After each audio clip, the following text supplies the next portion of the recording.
Welcome to the Purple Warriors podcast. I'm Ali Sugars, your host, and thank you so much for joining me. This podcast is about raising awareness for domestic abuse by allowing survivors to share their own stories and journeys to recovery.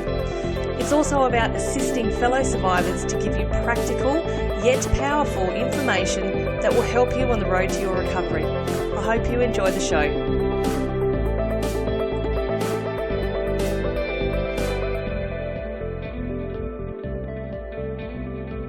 I'm going to share my personal story with you today, and maybe perhaps I should have begun the show with this, but apart from being quite nervous to put this out there into cyberland, I am also really quite conscious that this show isn't about me.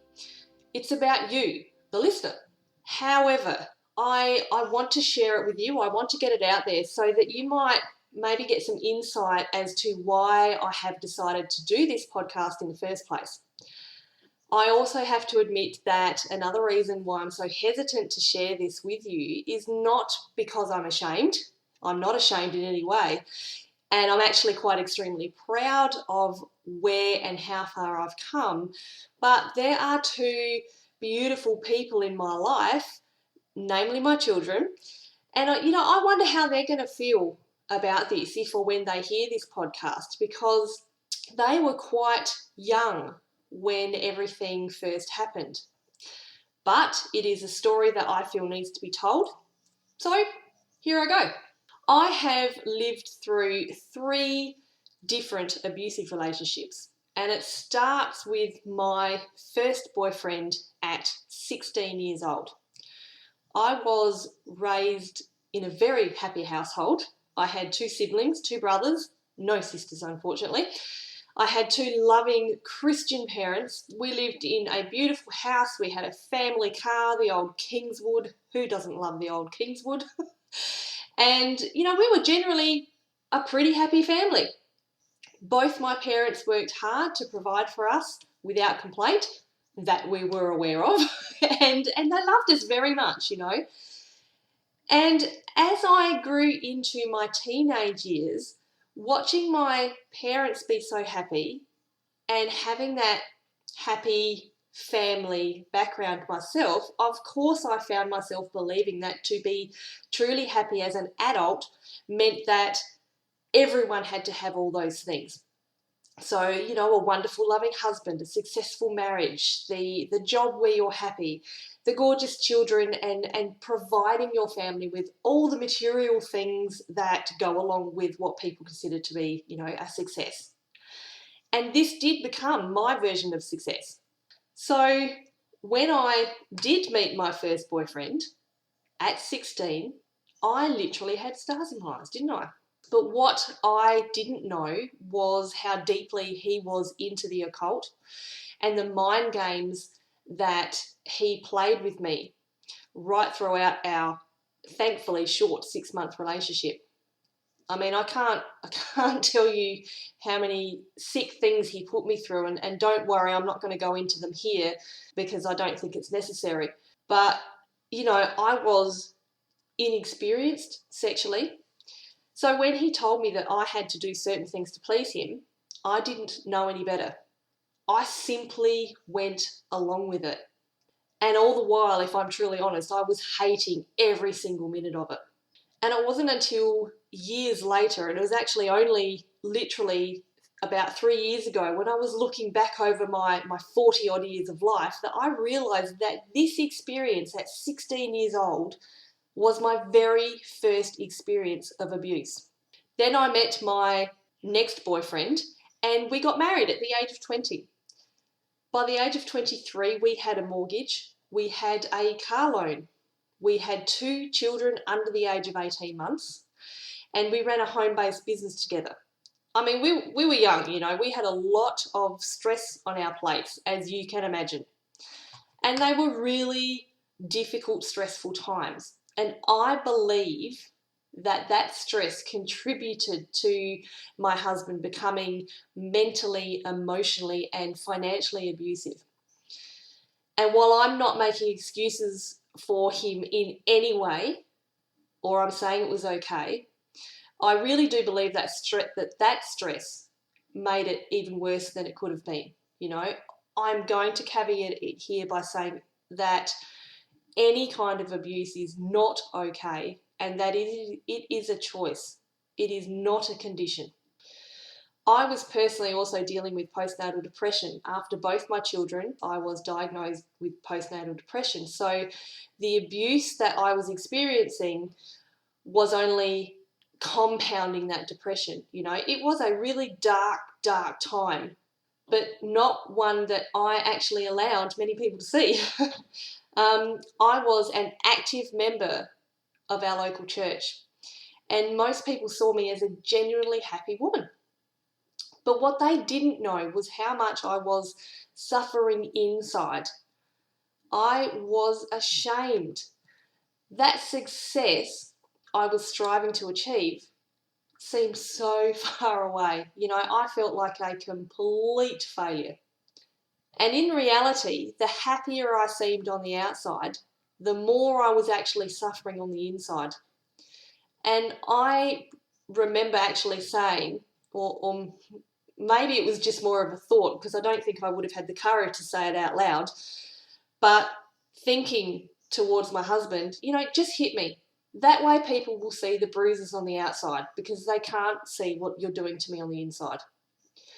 And once again, please know that I'm not negating the horrific experience of physical abuse. This is just simply my reality. That is what I was thinking at the time.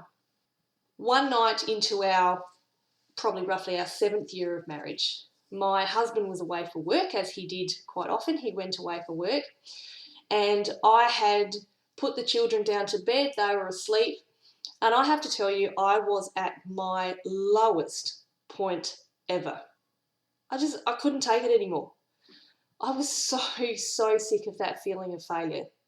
They didn't use the terms back then, or maybe they did, but I just wasn't aware of them. But I just couldn't take the narcissism. I couldn't take the gaslighting anymore. I was sitting on my bed with tears streaming down my cheeks, but I wasn't crying out loud.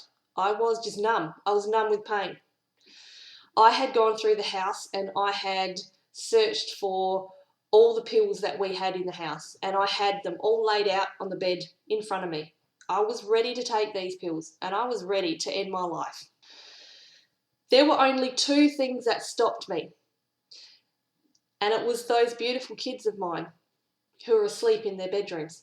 They had no idea what was going on. But the thoughts that stopped me from actually going through with that suicide were that those 2 children would grow up without their mother, and that as their mother, I wouldn't have the privilege of raising them, and I wouldn't get to watch them grow up to be the amazing people that I knew they would be, and that they actually have become to this day. So I really do thank God for those 2 beautiful gifts, because they literally saved my life. I'm grateful that I really didn't take action on ending my life that night, because it was only a few short weeks later when my dad handed me a purple booklet on DV. And all he said was, just read this. I didn't know what was going on. I had absolutely no idea. I'd heard of domestic violence, but, I never really paid much attention to it, because, of course, it had nothing to do with me, did it? When I read this book, I read it over and over again. And every time I read it, I highlighted more and more of it, to the point where 95% of this book was highlighted that related to what I was experiencing. And it really hit me. And I thought, oh my God, this is not good. It's really bad, and I need to get out. But I'm thinking, as most of you would know, that it's not as easy as just thinking it, is it? I had children to think about. How the hell was I going to raise these kids on my own? There were all the logistics of money, of house, and all those things that I had to think about when contemplating leaving, that it actually became really so overwhelming to even think about leaving. But now I was fully aware of what was happening in our environment, and I could see and I could understand what was going on where I hadn't been able to do that previously. The absolute final straw was when the abuse started in earnest on my 6-year-old son. He was a sensitive little boy to begin with, and I could just see his spirit was getting as crushed as mine was. And that was the moment I said to myself, enough. There's one thing for me to stay and put up with it, but when you start on my children, no more. I got to tell you that my mother bear kicked in big time. My parents were absolutely amazing. My dad went with me to a counsellor where we discussed our options, and I was able to remove myself and the children from that situation a few short weeks later with their help. And I remember sitting in my parents' living room on the day that we left, explaining to the children that we weren't going to live with Daddy anymore. And when I asked what their thoughts on that were, my son just said quietly and quite simply, I think it would be good to have a break from Daddy for a while. And this brought tears of relief because, right then I thought, oh my God, I have so done the right thing for all of us. Once the children and I became a family of 3, this is actually where I began my search for true happiness in myself. But guess what? Unfortunately, I still had that belief that having a man in my life was something that I needed to do to gain that true happiness. So I went and married another abuser. This time it was in the form of neglect and financial abuse, and thankfully that didn't last long at all, because this time around I was able to recognise the signs and I got out reasonably quickly, but unfortunately not before once again myself and the children being affected by it. After that relationship ended, I learned really quickly that it actually wasn't about having a man in any way. It really was about being happy in myself first, and then everything else would become easier. And it actually did. It did take a lot of hard work, but it did become easier. I researched, I read, I listened, I studied, I tried so many different techniques, and I found the things that worked specifically for me. I surrounded myself with those people that truly understood what I was going through, and if they didn't really understand what I was going through, at least they were 100% supportive of my decisions.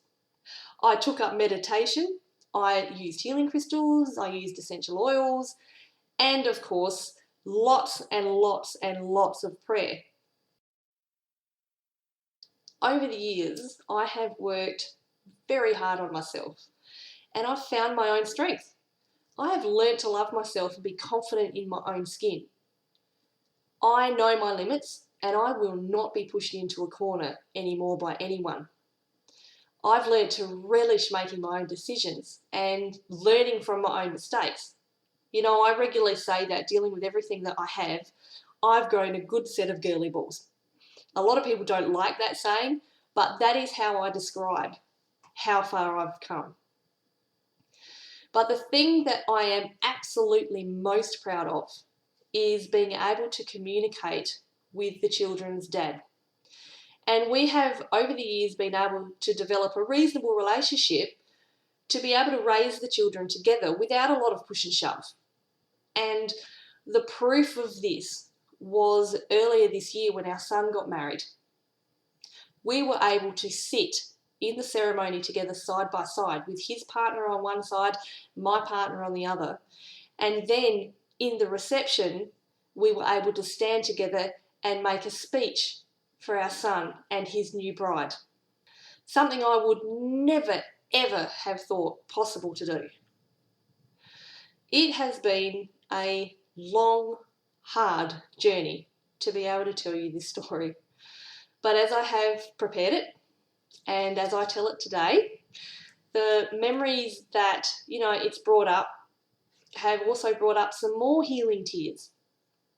But the one thing that I would actually say to anyone out there, either going through or you're a survivor of DV, is to trust that when you do leave, It is going to take time, but it will all be okay. You have been strong enough to survive the abuse, so once you leave, you will find that strength you need to keep going. If you have children, you will find that strength for them as well. My simple prayer for you is that you find the happiness that you desire and that you learn to love the amazing person that you are once again. So as I end today, I want to acknowledge that I know that my story isn't nearly as significant as many others are.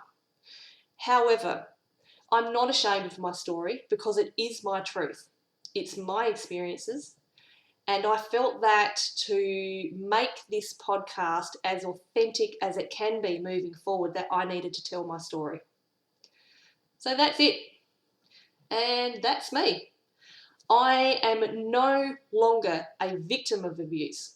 I am a survivor, and I am so proud of who I've become. So I know this is in the closing credits as well, but if you are a fellow survivor who would like to come on the podcast to share your story, as I've shared mine, I would welcome you to get in touch with me because I'd love to be part of your healing process too. I hope you enjoyed today's show and thanks for listening. If you would like to share your story of survival or you have a topic you would like to hear about on the program, reach out to me via email welcome@themotivationmama.com or find me, The Motivation Mama, on Instagram or Facebook. And don't forget, the greatest project that you will ever work on is you. Happy day, beautiful.